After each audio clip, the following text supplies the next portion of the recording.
ईशावास्यमिदगं सर्वम्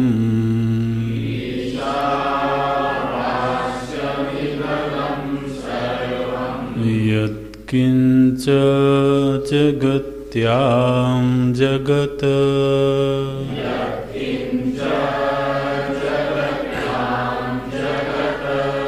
तेन त्यक्तेन भुञ्जीथाः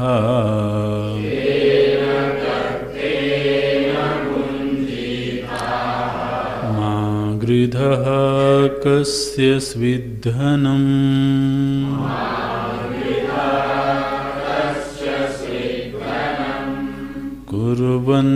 कुर्वन्नेवेह कर्माणि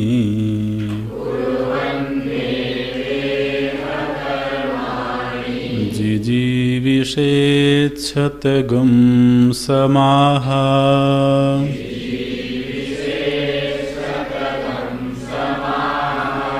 एवं त्वयि नान्यथेतोऽस्ति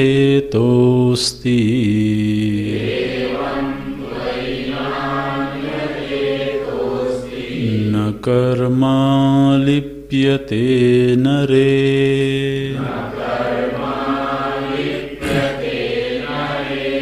न कर्मा लिप्यते नरे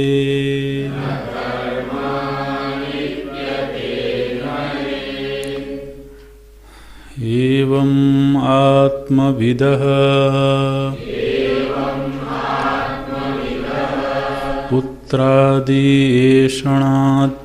पुत्रादिषणात्रयसन्न्यासेन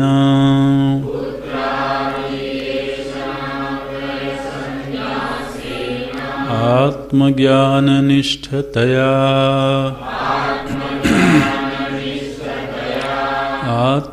आत्मारक्षितव्यः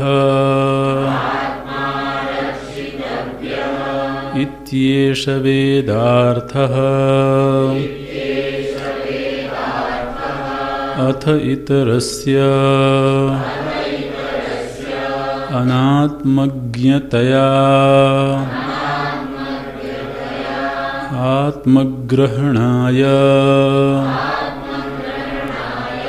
अशक्तस्य इदम् उपदिशति मंत्रः कुर्वन्नेवेति कुर्वन्नेवेह निर्वर्तयन्नेव कर्माणि अग्निहोत्रादीनि जिजीविषेत् जीवितुम् इच्छेत शतं शतसंख्याकाः समाः संवत्सरान् तावद्धि पुरुषस्य परम् आयुः निरूपितम् तथा च प्राप्तानुवादेन यज्जिजीविषेत् शतं वर्षाणि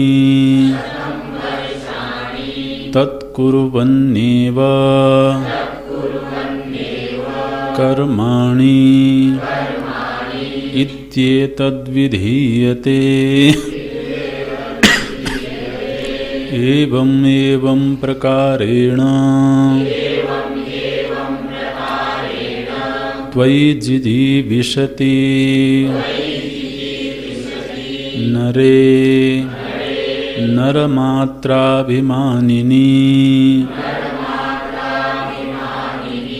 इतः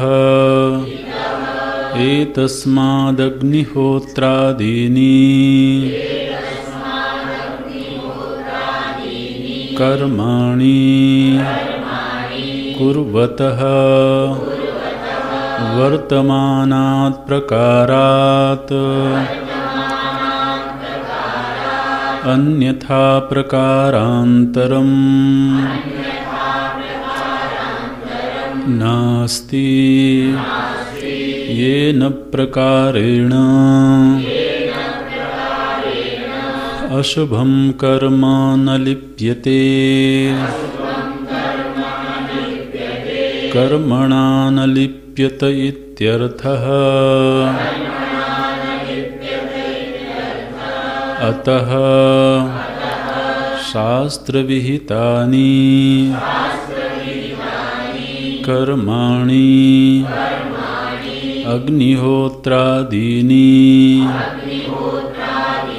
कुर्वन्नेव जिजीविषेत् कथं पुनः इदम् अवगम्यते पूर्वेण मन्त्रेण सन्न्यासिनः ज्ञाननिष्ठा उक्ता द्वितीयेन तद् अशक्तस्य कर्मनिष्ठा इति उच्यते। ज्ञानकर्मणोः विरोधं पर्वतवद् अकम्प्यं यथोक्तं न स्मरसि किम् इहापि उक्तं यो हि जिजीविषेत् सः कर्म कुर्वन् ईशावास्यमिदं सर्वं तेन त्यक्तेन भुञ्जीथाः मा गृधः कस्य स्विद्धनम् इति च न जीविते मरणे वा गृधिं कुर्वीत अरण्यम् इयाद् इति च अरण्यम् इयात्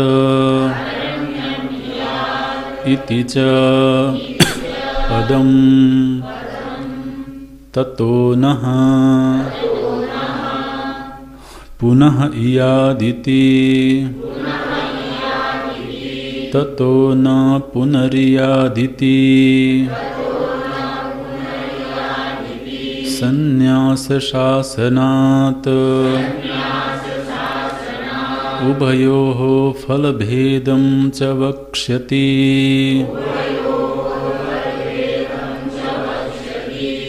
इमौ द्वौ एव पन्थानौ अनुनिष्क्रान्ततरौ भवतः क्रियापथश्चैव पुरस्तात् सन्न्यासश्च उत्तरेण निवृत्तिमार्गेण ऐषणात्रयस्य त्यागः तयोः सन्न्यासपथ एव अतिरेचयति। न्यास एवात्यरेचयत् इति च तैत्तिरीयके द्वाविमावथ पन्थानः तत्र वेदाः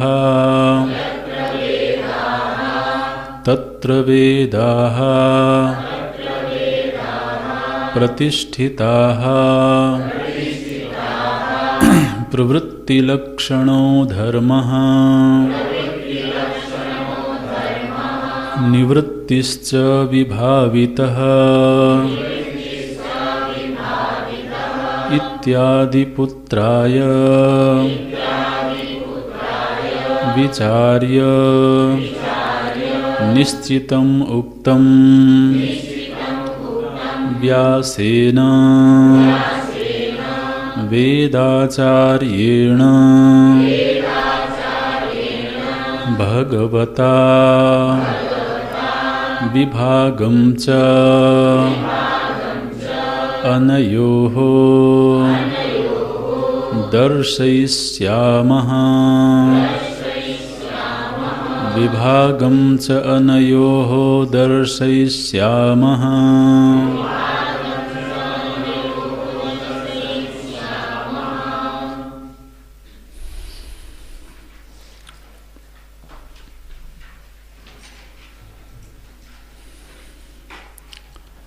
इस द्वितीय मंत्र पर भाष्य लिखते हुए भगवान भाष्यकार सबसे पहले ये बताते हैं कि जो प्रथम मंत्र है उसका अधिकारी भिन्न है और द्वितीय मंत्र का अधिकारी भिन्न है। जिसने पुत्रादि ऐषणा त्रय का संन्यास कर दिया है, जिसका अंतःकरण निर्मल है, सूक्ष्म है, एकाग्र है और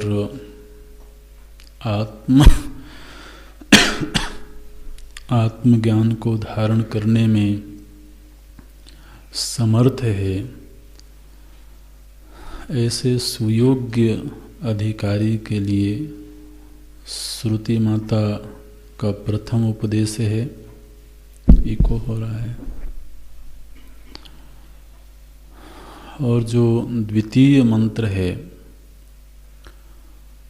उसका अधिकारी वो साधक है जो अभी कर्म वासना से पूरी तरह से मुक्त नहीं हुआ है, जिसमें अभी आत्मज्ञान को धारण करने की सामर्थ्य नहीं है।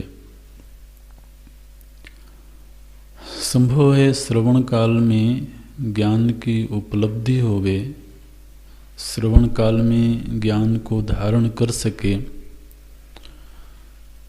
लेकिन श्रवण के बाद वो दीर्घ काल तक उस ज्ञान को चित्त में धारण नहीं कर पाता है। दूसरा, श्रवण काल में जो ज्ञान प्राप्त हुआ उसका उसके जीवन में कोई प्रभाव प्रकट नहीं हो पाता है।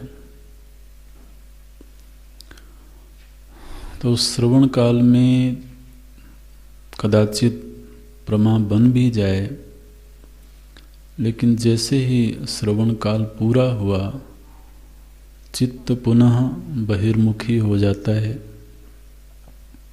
विषयोन्मुखी हो जाता है और बाह्य प्रवृत्ति में ही उसको अभी रस मिलता है। ऐसा जो साधक है, व्यक्ति है, श्रुति माता ने उसके लिए द्वितीय मंत्र का उपदेश किया।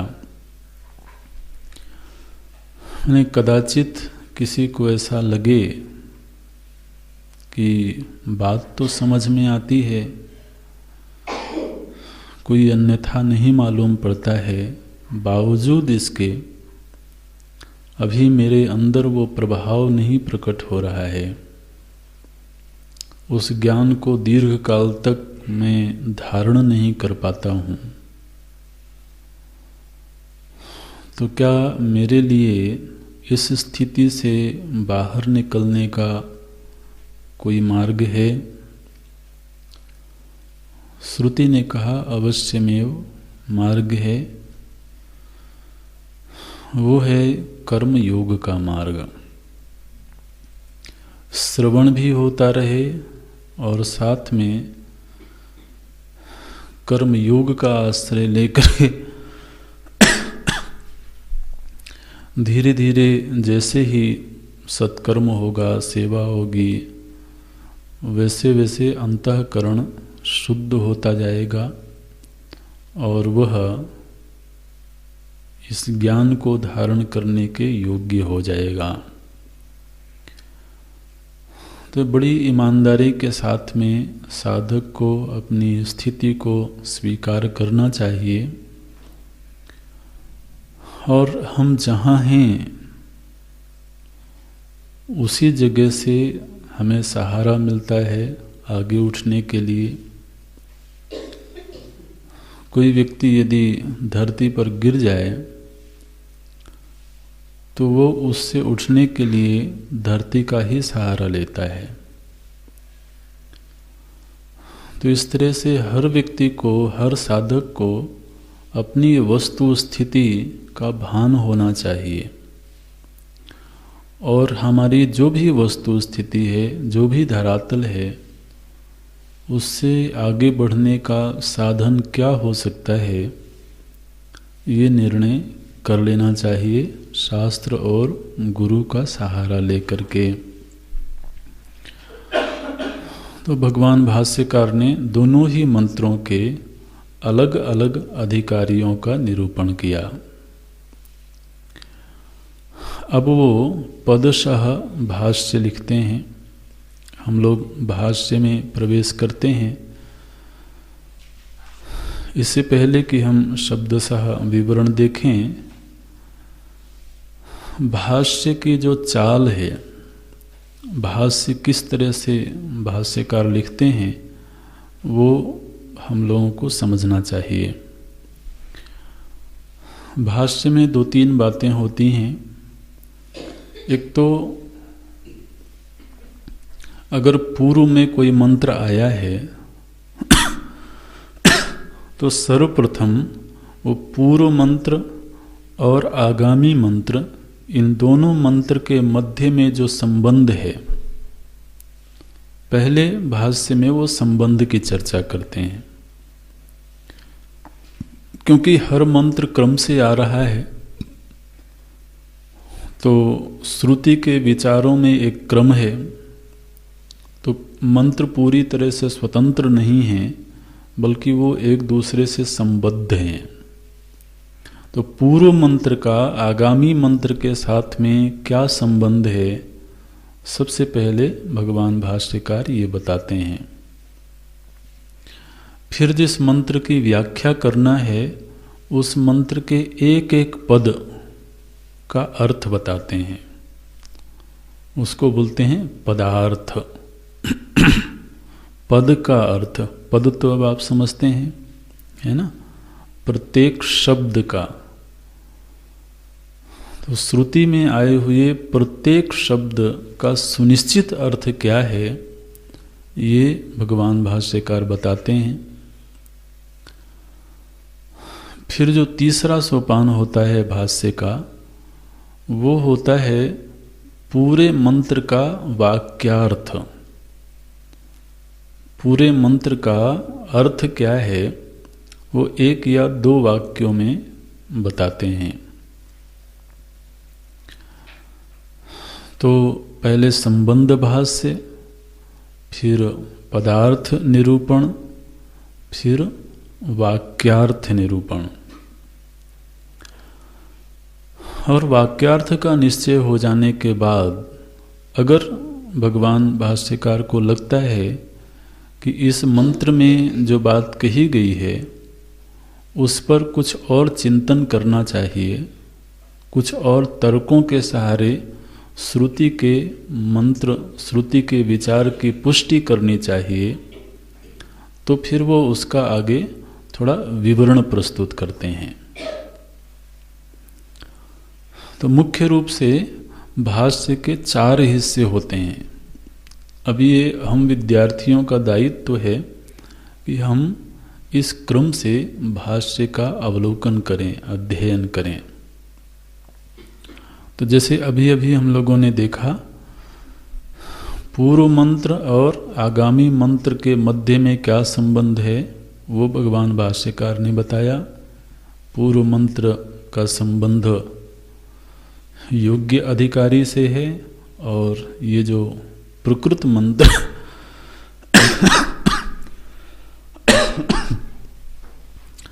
इसका संबंध तो दूसरे अधिकारी से है।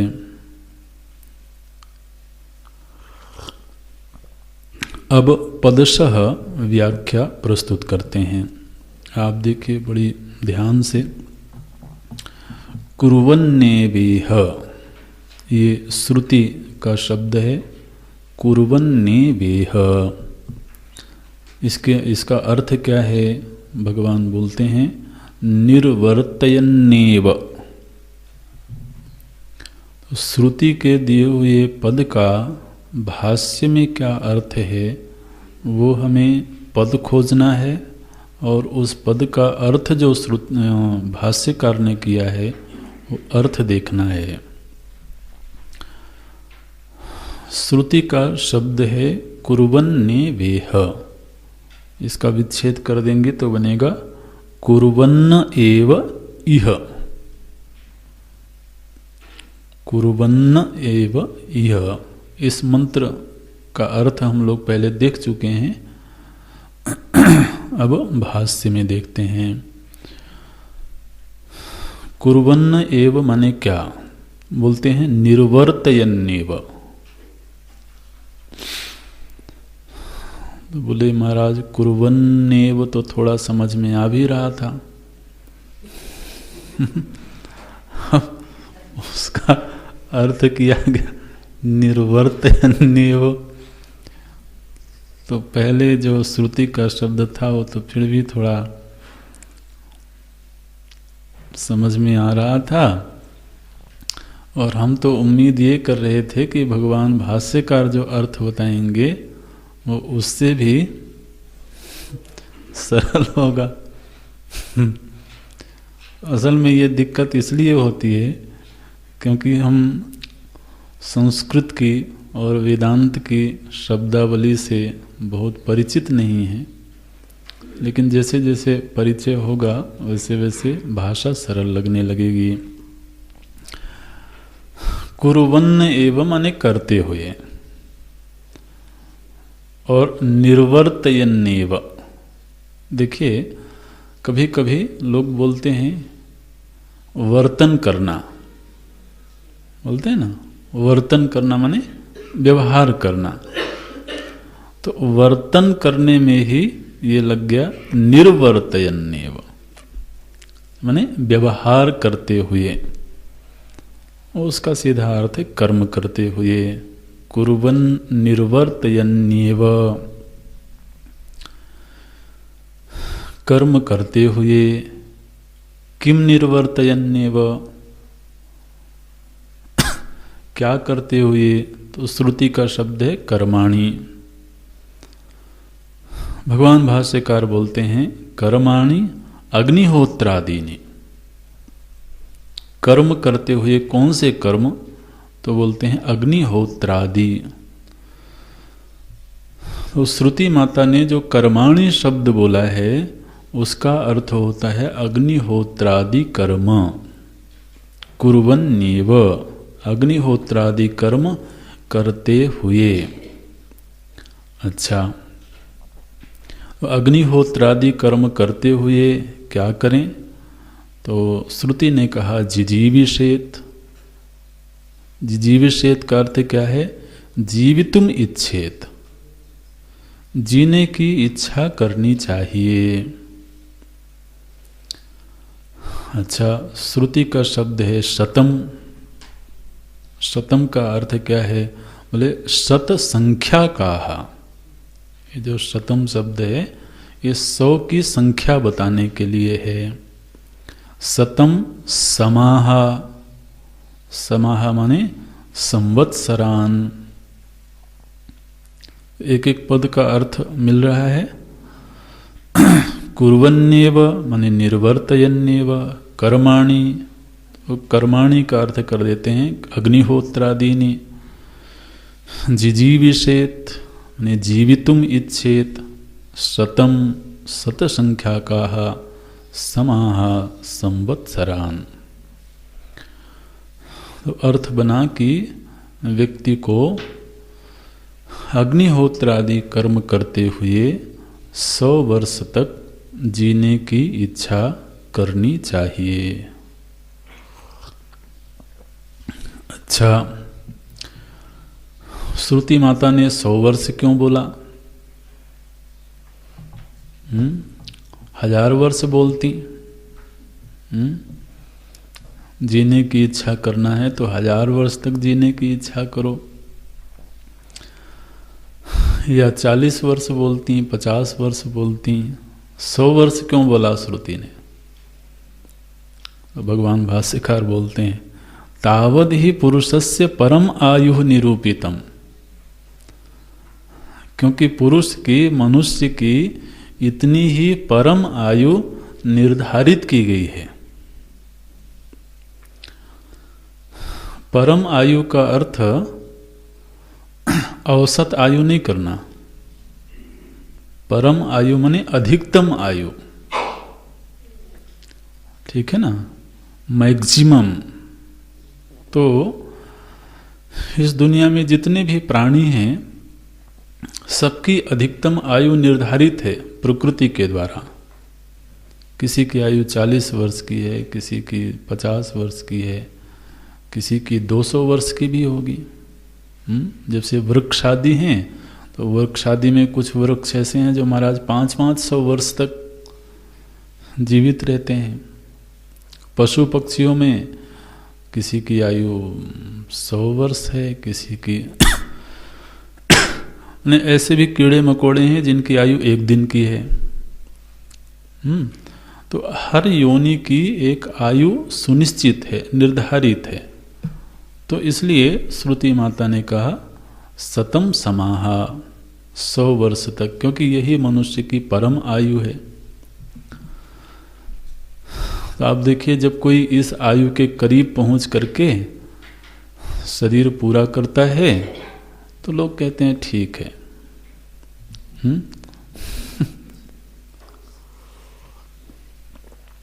अच्छा, और अगर 30 साल में, 40 साल में चले जाएं तो स्वीकार्य नहीं होता है। वैसे तो आजकल आदमी 70 के बाद ही मान लेता है कि अब ठीक है अब तो समय आ ही गया जाना ही चाहिए। और महाराज अगर कोई 100 को क्रॉस करने लगे तो वो रिकॉर्डेड हो जाता है तो ये एक जनमानस में भी और प्रकृति में भी और शास्त्रों में भी मनुष्य की 100 वर्ष की आयु निर्धारित की गई है। जीवेम शरदः शतम शृणुयाम शरदः शतम। आप संध्या जो लोग करते होंगे तो उसमें ये मंत्र आता है। तो प्रार्थना करते हैं, ये शब्द बोले तो किसी के चेहरे में चमक नहीं दिखाई दी। इससे समझ में आता है कि संध्या कितने लोग करते होंगे। ये अच्छी बात नहीं है। बोलते हैं जीवेम शरदा सतम, मैं 100 शरद ऋतुओं को देखूं। इस तरह की वो ब्रह्मचारी प्रार्थना करता है भगवान से। तो बोलते हैं तावद ही पुरुषस्य परम आयु निरूपितम तथा च प्राप्तानुवादेन। चूंकि यह आयु मनुष्य को प्राप्त ही है, इसलिए श्रुति माता उसका अनुवचन करती हैं।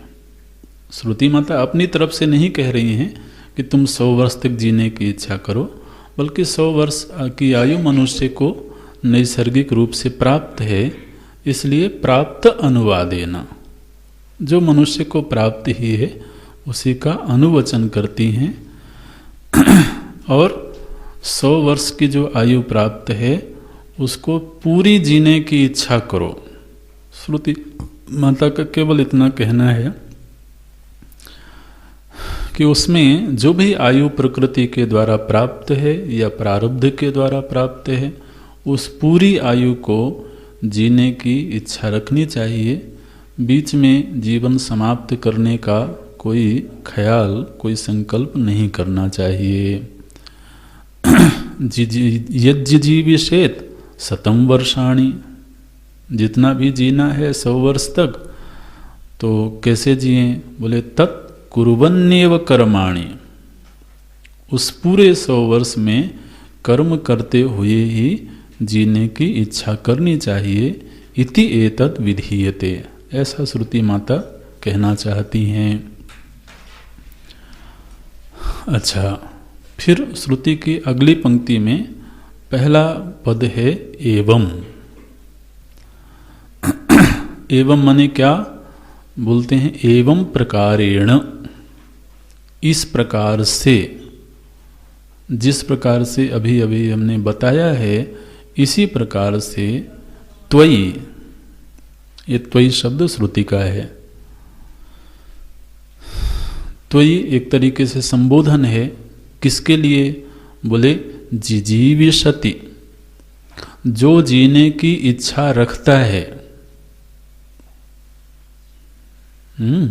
तो त्वयि का एक विशेष संबोध्य है। त्वयि माने किसके लिए श्रुति कह रही हैं? बोले जिजीविषति, जो जीने की इच्छा रखता है। अब मानो कि कोई जीने की इच्छा नहीं रखता है, तो श्रुति क्यों कहेंगे कि भाई कर्म करते रहो? अब जीने की इच्छा नहीं रखते हो तो न रखो। लेकिन यदि कोई जीने की इच्छा रखता है, त्वयि जिजीविषति नरे, श्रुति ने कहा नरे, तो नर शब्द का प्रयोग क्यों किया? बोलते हैं नर मात्राभिमानिनी, नर मात्राभिमानिनी, जिसने मनुष्य देह से अभिमान किया हुआ है, उसको श्रुति कहती है नर।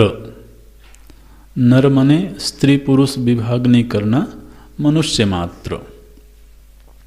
तो हे नर, हे मनुष्य शरीर से तादात्म्यापन्न चेतन,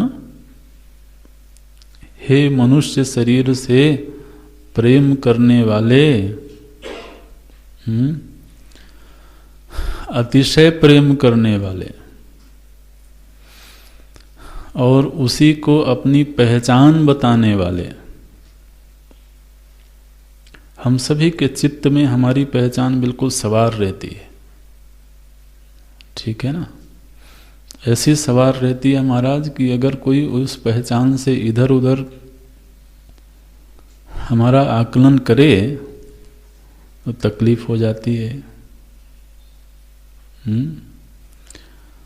जो पहचान हमारे चित्त में सवार है, उस पहचान को ही सामने रख करके हम लोगों से व्यवहार करते हैं और लोगों से व्यवहार की अपेक्षा करते हैं। हमारे चित्त में हमारी जो पहचान है, उसी पहचान को रख के हम व्यवहार करते हैं और ये उम्मीद करते हैं कि सामने वाला भी हमें उसी रूप में पहचाने जिस रूप में हम अपने आप को पहचानते हैं। गड़बड़ कब होती है?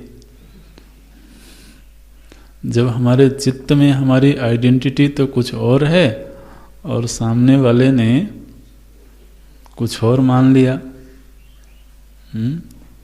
अब ऑफिस में कोई बॉस हैं, आप गए मिलने के लिए, आप पहचान नहीं पाए, आपको लगा कि शायद यहाँ के कोई कर्मचारी होंगे। एक कर्मचारी की तरह से उनको मान के व्यवहार करें, बताओ बोला। और कोई कर्मचारी है, उसको बॉस समझ लिया तो उसको सर सर बोले जा रहे हैं। तो उसे भी अटपटा लगेगा। मैंने जिसकी जो भी पहचान है उससे ज्यादा यदि उसको समझ लिया तब भी उसको अटपटा लगता है, और कम समझ लिया तो महाराज अपमान हो गया। तो इसलिए आज के दिन हमारे चित्त में हमारी पहचान बिल्कुल सवार है, क्या मैं मनुष्य हूं। तो इसलिए श्रुति माता कहती है, हे नरे, नर देह से तादात्म्यापन्न जीव, इतः नर मात्राभिमानिनी, इतः, ये इतः शब्द श्रुति का है। न अन्यथा इतः अस्ति।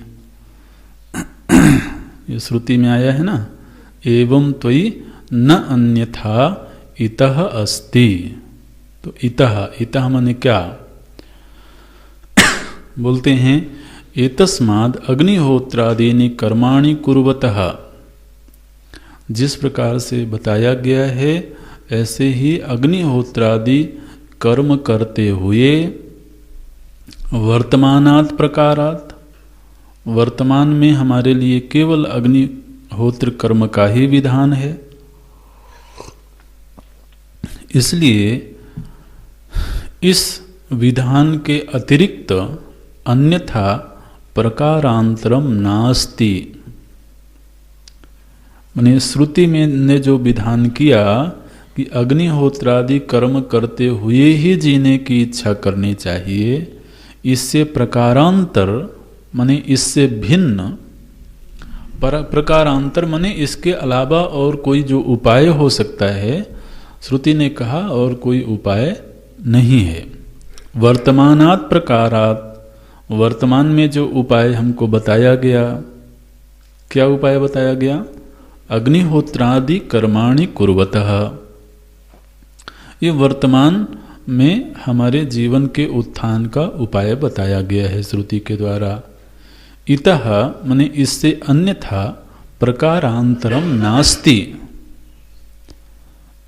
इसके अलावा और कोई दूसरा उपाय नहीं है, जिस उपाय का आश्रय लेकर के येन प्रकारेण अशुभम कर्म न लिप्यते।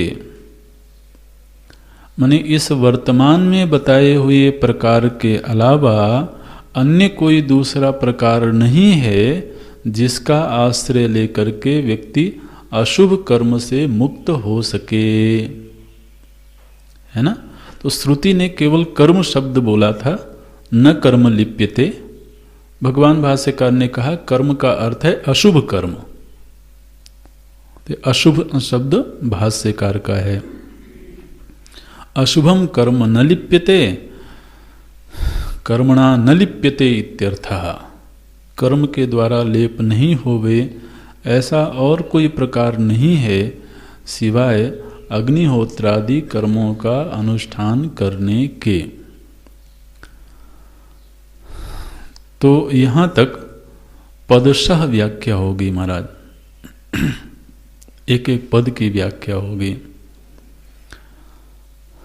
अच्छा, इसको थोड़ा समझें। भगवान भाष्यकार ने कहा कि श्रुति माता ने ये बोला है कि अग्निहोत्रादि कर्म करते हुए ही 100 वर्ष तक जीने की इच्छा करनी चाहिए, और इसके अलावा जीवन के उत्थान का और अशुभ कर्म से निर्लिप्त रहने का और कोई मार्ग नहीं है। अब हम लोग तो अग्निहोत्र आदि कर्म करते नहीं। जिस उपाय का विधान श्रुति माता ने किया है और भगवान भाष्यकार ने उसकी व्याख्या करी, वो तो जीवन में होता ही नहीं है। फिर क्या करें? अब तक जो हो रहा था वो सब अन्यथा प्रकार वाला ही हो रहा था, है ना, जिसका जीवन के उत्थान में कोई भूमिका ही नहीं है। और श्रुति ने तो बिल्कुल सीमा रेखा। तो अग्निहोत्र का अर्थ है जो भी शास्त्र विहित कर्म है। अग्निहोत्र वैदिक कर्म है जो ब्राह्मण के लिए, ब्रह्मचारी के लिए, गृहस्थ के लिए, वानप्रस्थ के लिए शास्त्र में निर्धारित किया हुआ है अग्निहोत्र आदि। तो अग्निहोत्र से जितने भी यज्ञ होते हैं उन सभी को ले लेना चाहिए। तो अग्निहोत्र एक सांकेतिक, एक प्रतीकात्मक नाम है। उसका अर्थ है कि हमारी जो भी पहचान है उसके अनुसार शास्त्र में बताए हुए कर्म। अब देखिए, ये तो हम प्रथम ग्रंथ से आरंभ से ही ये बात पढ़ रहे हैं कि हमें ये पता होना चाहिए कि हमारी योग्यता और हमारी पहचान, हमारी आइडेंटिटी के अनुसार शास्त्र ने हमारे लिए किस प्रकार के कर्मों का विधान किया है। तो जब कोई शास्त्र के शासन में रह कर के जीने लगता है तो ऐसा करने से उसके जीवन में 2-3 उपलब्धियां होती हैं। पहली उपलब्धि ये होती है कि उसका जो जीवन है वो दिशा विहीन नहीं होता, क्योंकि शास्त्र जब कोई कर्म का विधान करेगा तो उस कर्म के फल की भी चर्चा की जाएगी। इस कर्म का अनुष्ठान करने से इस लक्ष्य में पहुंचना है, ये मंजिल है उसकी। तो जो हमारा दिशा विहीन जीवन है, लक्ष्य विहीन जीवन है, उस लक्ष्य विहीनता के दोष से मुक्त हो जाएंगे। जीवन में एक लक्ष्य निर्धारित हो जाएगा, एक मंजिल तय हो जाएगी। दूसरा, जब तक हम किसी के शासन में नहीं होते हैं तब तक हम अपनी वासनाओं के गुलाम होते हैं। माने मनुष्य की ये नियति है, हमारी ये नियति है कि हम किसी न किसी के गुलाम होकर के ही जिएंगे। चाहे हम शास्त्र के शासन में हो जाएं, गुरु के शासन में हो जाएं, या कि फिर अपनी वासनाओं के शासन में रहें। लेकिन कोई कहे कि मैं पूरी तरह से किसी के शासन में नहीं रह करके जीता हूं, तो ऐसा जो वक्तव्य है वो भी उसके मन का शासन है ना। ये भी मन का ही तो निर्णय है। तो शासन अंततः किसका है? मन का है। तो बोलते हैं जी हम तो अपने मन के अनुसार चलते हैं, हमारा मन जो कहता है वो करते हैं। बहुत अच्छी बात है।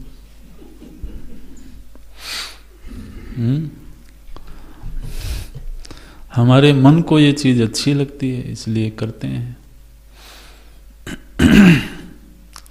तो मन तो महाराज बॉस है और हम उसकी शरण में हैं। अब वो कब क्या कहेगा ये तो बहुत मुश्किल है। तो अब अगर व्यक्ति को वासनाओं की गुलामी से मुक्त होना है, बाहर निकलना है, तो वो शास्त्र की शरण में रह करके हो सकता है। वासनाओं का जो खेल है वो हमेशा ही हमारे उत्थान का साधन बने ऐसा कोई दावा नहीं कर सकता है। अधिकतम तो वो पतन की ओर ही ले जाने वाली पैदा होती हैं। तो इसलिए वासना के शासन से निकल के शास्त्र के शासन में जीने लगे तो ये एक बड़ी उपलब्धि है। वो जीवन को एक दिशा मिल गई और जीवन में जो उच्छृंखलता है, मनमानी जीवन जीने की जो वृत्ति है, इससे हम बाहर निकल आए। तो श्रुति ये चाहती है हमसे, भाई जो बड़े होते हैं ना वो शुभेच्छु होते हैं और हमारे प्रति शुभ कामना रखते हैं, लेकिन वो आदेश नहीं देते हैं। श्रुति ने क्या कहा? 100 वर्ष तक जीने की इच्छा करनी चाहिए। ये कहा ना, एक सलाह दी हमको। वो सलाह हालांकि हमारे लिए आदेश है, लेकिन उनका बड़प्पन ये है कि वो हमको समझदार मान के हमसे बात करते हैं। जब बच्चा छोटा होता है ना तो उसको सीधे माता आदेश देती है, ये करो, ये मत करो। लेकिन वही जब बड़ा हो जाता है तो जरा माता की जो वाणी है वो थोड़ी बदल जाती है, ऐसा कर लेते तो अच्छा होता, ऐसे बोलती हैं, है ना। तो वो हमारी बुद्धिमानी का सम्मान करती हैं, हमारे बड़प्पन का सम्मान करती हैं। तो उन्हें अपने शासन में रखने में कोई रुचि नहीं है, बल्कि शास्त्र के अनुसार जीवन जीने में ही हमारा उत्थान है। ये उनकी एक वात्सल्यमयी सलाह है। तो अग्निहोत्रादि कर्म करते हुए ही, माने जो भी शास्त्र विहित कर्म है, एक ब्रह्मचारी के नाते जो हमारा दायित्व है, जो कर्तव्य है, शास्त्र ने बताया हुआ है। एक गृहस्थ के नाते जो कर्तव्य है, तो उनका अनुष्ठान करते हुए जीवन जीना चाहिए। ऐसा करने से श्रुति ने कहा न कर्म लिप्येत। तो श्रुति ने केवल इतना कहा कि कर्म का लेप नहीं होगा। भगवान भाष्यकार ने कर्म का थोड़ा सा विवरण कर दिया। अशुभम कर्म, कौन से कर्म का लेप नहीं होगा? बोले जो अशुभ कर्म हैं उनका लेप नहीं होगा। ये अशुभ कर्म महाराज यही जीवन में दुख के उत्पादक होते हैं, है ना। अशुभ कर्म से ही पाप का जन्म होता है और फिर वह पाप दुखद परिस्थिति के रूप में हमारे जीवन में प्रकट होता है। तो इसलिए अशुभम कर्म न लिप्यते कर्मणा न लिप्यते इत्यर्थः। कर्म के द्वारा हम बंधते नहीं हैं। लिप्यते का अर्थ आप बंधन कर सकते हैं। ऐसा करने से व्यक्ति कर्म में बंधता नहीं है। यहाँ तक तो हुआ पदार्थ। अब इस पूरे मंत्र का वाक्यार्थ बोलते हैं। देखिए, अतः, अतः माने श्रुति ने इस मंत्र में क्या कहा है? बोलते हैं शास्त्र विहितानि कर्माणि अग्निहोत्रादीनि कुर्वन्नेव जिजीविषेत। तो पहले केवल अग्निहोत्रादि बोल रहे थे, अब उसको थोड़ा सा और व्याख्या दे देते हैं। शास्त्र विहितानि, अग्निहोत्र का मतलब शास्त्र विहित जो भी कर्म हैं, तो शास्त्र विहितानि कर्माणि अग्निहोत्रादीनि, अग्निहोत्र आदि कर्म करते हुए ही जिजीविषेत, जीने की इच्छा रखनी चाहिए। ये पूरे मंत्र का वाक्यार्थ है। ये श्रुति की हमारे लिए सलाह है। तो पदशः व्याख्या हो गई, पूरे मंत्र का वाक्यार्थ बता दिया गया। अब भगवान भाष्यकार को लगा कि इस पर थोड़ी सी तो चर्चा करनी चाहिए। कोई पूर्व पक्षी है, वो कहता है महाराज आपने कहा कि प्रथम मंत्र का अधिकारी कोई और है, दूसरे मंत्र का अधिकारी कोई और है। ये तो आपने कहा है, श्रुति ने तो नहीं कहा।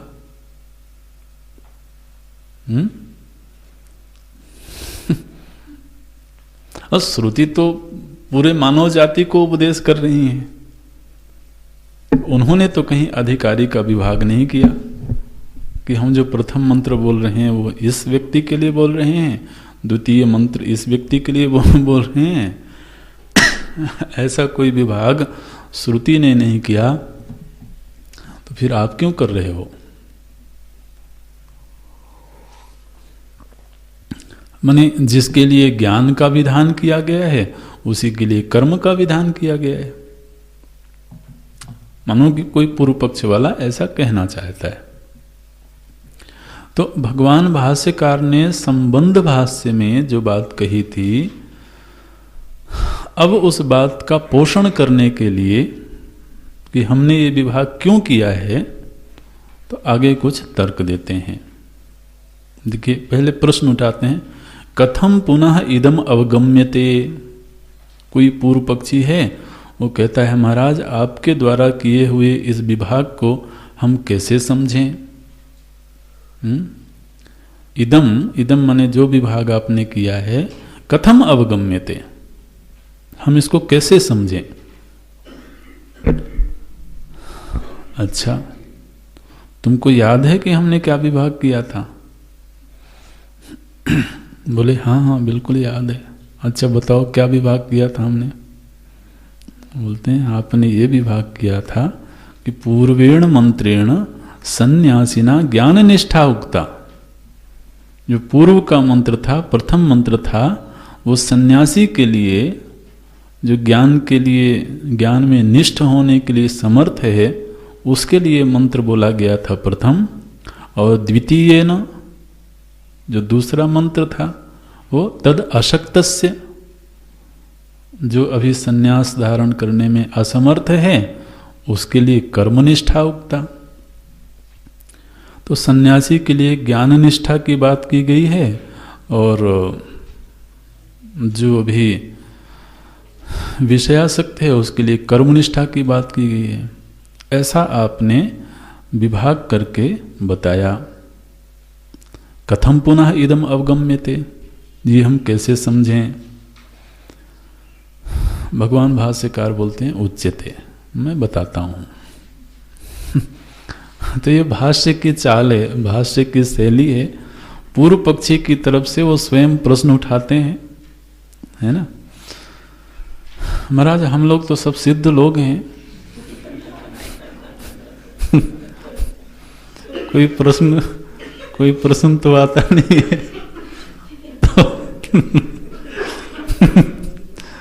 तो आचार्य ही अपनी तरफ से प्रश्न उठाते हैं। जब प्रश्न उठता है तब लगता है हाँ वाकई में प्रश्न तो हो सकता था। तो बड़े करुणा निधान है। तो प्रश्न उठाया उन्होंने और उत्तर बोलते हैं, बोले उच्चते, मैं बताता हूँ। अरे भैया आपको याद नहीं है क्या, जिस समय पर हमने बिल्कुल आरंभ में संबंध भाष्य की चर्चा की थी, वहाँ जब संबंध भाष्य लिखा था तो हमने बताया था, क्या बताया था महाराज? हाँ कुछ तो बताया था। बोले हम याद दिलाते हैं हमने क्या बताया था। हमने बताया था ज्ञान कर्मणोः विरोधम। हमने बताया था कि ज्ञान और कर्म दोनों में विरोध है। कर्म अज्ञानजन्य है, कर्म का फल अनित्य होता है और ज्ञान नित्य फल का उपपादक है। तो ज्ञान का फल अलग है, कर्म का फल अलग है, और इन दोनों का साहचर्य नहीं हो सकता है। दोनों का फल अलग है और दोनों के लिए श्रुतियों में अलग अलग मंत्र हैं। कर्म का जो फल होता है वो या तो उत्पाद्य होता है, विकार्य होता है, संस्कार्य होता है या आप्य होता है। और ज्ञान का फल नित्य वस्तु की प्राप्ति है। तो इसलिए ज्ञान और कर्म दोनों में विरोध है, और यह जो विरोध है, इस विरोध को कोई मिटा नहीं सकता। पर्वत की तरह अकंप्य विरोध है ये। क्या बोलते हैं? पर्वतवद अकंप्यम। ज्ञान और कर्म के मध्य में जो विरोध है, इसको मिटाने की सामर्थ्य किसी में नहीं है। यथा उक्तम न स्मरसि किम, ये हमने पहले बोला था, ये तुमको याद नहीं है क्या? ऐसे बोलते हैं। यथा उक्तम, ये हमने प्रथम मंत्र का भाष्य लिखने से पहले ही ये विभाग आपको बताया था। न स्मरसि किम, तुमको याद नहीं आ रहा है, बहुत जल्दी भूल जाते हो। तो यथा उक्तम न स्मरसि किम, तो अब जब ज्ञान और कर्म दोनों का विरोध है, और श्रुति माता का जो प्रथम मंत्र है वो ज्ञान का मंत्र है और दूसरा मंत्र कर्म का मंत्र है, तो दोनों ही मंत्र एक ही व्यक्ति के लिए कैसे बोले जा सकते हैं? जो ज्ञान के योग्य है उसको कहा जाए कि नहीं जी तुम अभी कर्म करते रहो, और जिसमें अभी ज्ञान की सामर्थ्य नहीं है वो कर्म कर सकता है तो उसको कहा जाए नहीं, जबरदस्ती तुम ज्ञान के लिए प्रयत्न करो। इसलिए दोनों, चूंकि साधन ही भिन्न है और उन साधनों का फल भिन्न है, इसलिए साधक भी भिन्न होंगे, है ना। इसलिए ये विरोध अकम्प्य है। इसीलिए ये निर्णय दिया गया कि प्रथम मंत्र का अधिकारी अलग है, द्वितीय मंत्र का अधिकारी अलग है। इहापि उक्तम। और तुम कहोगे कि महाराज ये विभाग तो फिर भी आप ही ने किया था। संबंध भाष्य में आपने ही ये विभाग किया था। भगवान कहते हैं नहीं, चलो मैं श्रुति की बात कर देता हूँ। इहापि उक्तम, यहाँ माने श्रुति में भी ये बात कही गई है। क्या कही गई है? बोले श्रुति में कही गई है, यो ही जिजीविषेत, जो जीने की इच्छा रखता है उसे कर्म करते रहना चाहिए। अच्छा, तो जीने की इच्छा तो सभी रखते हैं। बोले नहीं नहीं, सभी नहीं रखते हैं। यो ही जिजीविषेत सह कर्म कुर्वन्न, जो जीने की इच्छा रखता है, महाराज जीने की इच्छा रखेगा तो सुखपूर्वक ही जीने की इच्छा रखेगा। जीने की इच्छा में ये बात शामिल है कि जीवन हो तो सुखपूर्वक होवे। लेकिन महाराज जो विरक्त हो जाता है ना, उसे जीने मरने की कोई परवाह नहीं होती है। तो इसलिए जो जीने की, यो ही जिजीविषेत, श्रुति ने कहा है, श्रुति ने ये बात कही कि जिजीविषेत, जो जीने की इच्छा रखे उसको कर्म कुर्वन्न एव, उसे कर्म करते हुए ही जीना चाहिए, क्योंकि कर्म ही भौतिक सुख का साधन है। दूसरा, प्रथम मंत्र में श्रुति ने क्या कहा था? ईशावास्यमिदं सर्वम। सबसे पहले तो उन्होंने परम सत्य का उद्घोष किया था, नियम बताया था कि समूचा जो जगत है वो ईश तत्व से व्याप्त है, व्याप्त करके ही देखना चाहिए। फिर तेन त्यक्तेन भुंजीथा, और इस सत्य को जीने के लिए सर्वस्व का त्याग कर देना चाहिए। तेन त्यक्तेन भुंजीथा, ये नियम बताया था श्रुति ने। और मां गृधा कस्य स्विद्धनम इति, ये तो आचार संहिता बताई थी कि फिर उसको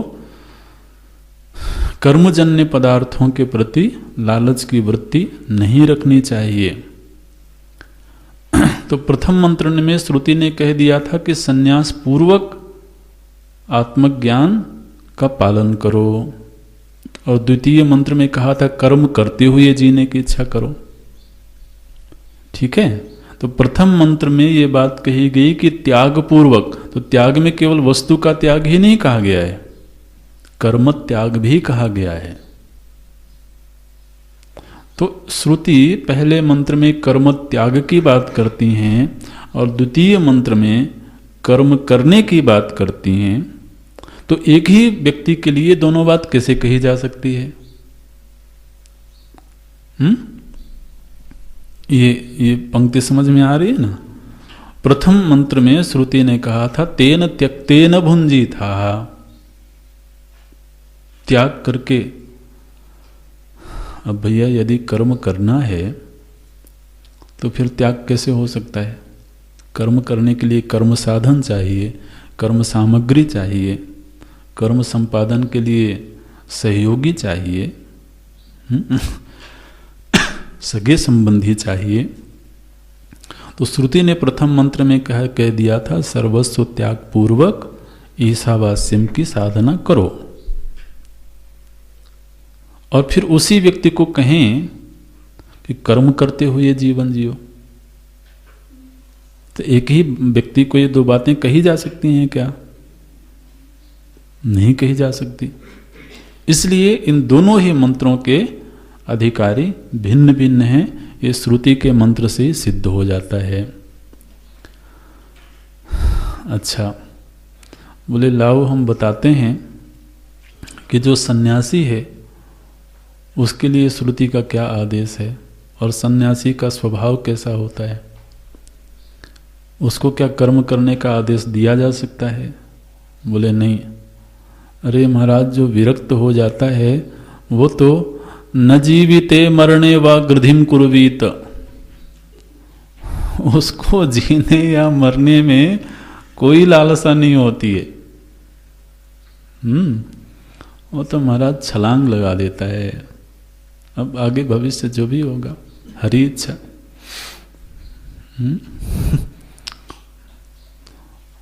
मृत्यु आनी है तो फिर अब घर में भी आ ही जाएगी। ऐसा थोड़ा कि घर में वो दरवाजा खटखटा के आएगी। तो चाहे जंगल में रहे चाहे घर में रहे, वो तो आ ही जाएगी। इसलिए अब उसको जिजीविषा की बड़ी परवाह नहीं होती है। जिसको जिजीविषा की परवाह है उसको संग्रह करना है। अभी तो वर्षों जीना है, तो क्या करें? बोले कुछ कुछ संभाल के रखो भाई। हालांकि बहुत संभाल के रखने पर भी कभी कभी सब कुछ निकल जाता है। नोटबंदी हो जाए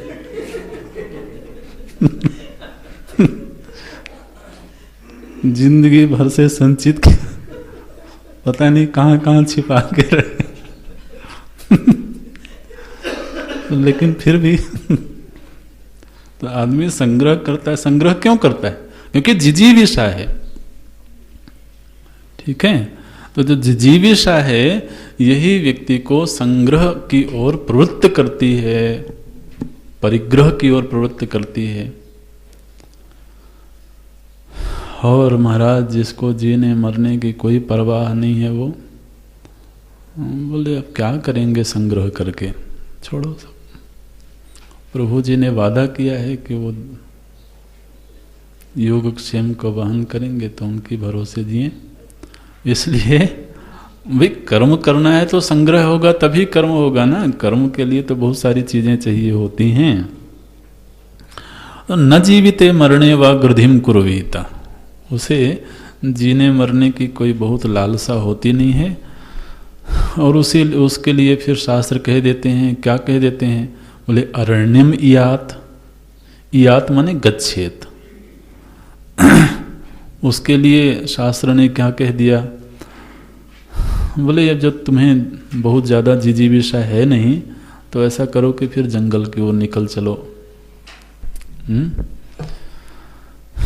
अरण्यम याद इति च पदम, ऐसा श्रुतियों में वेदों में निर्धारण किया हुआ है, नियम बताया हुआ है कि जिसे बहुत ज़्यादा जीने मरने की लालसा नहीं हो उसे वन की ओर निकल जाना चाहिए।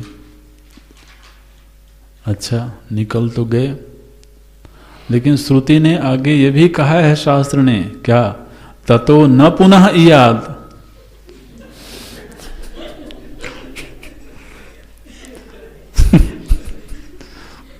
फिर लौट मत आना।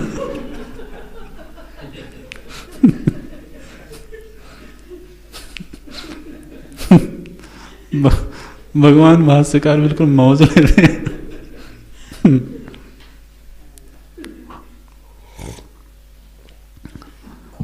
वो अनुभव की बात कर रहे होंगे, ऐसा होता है। तो बड़ा वैराग्य आया, महाराज निकल गए। और जब परिस्थितियां थोड़ी विपरीत हुई, मुझे लगता है इस निर्णय पर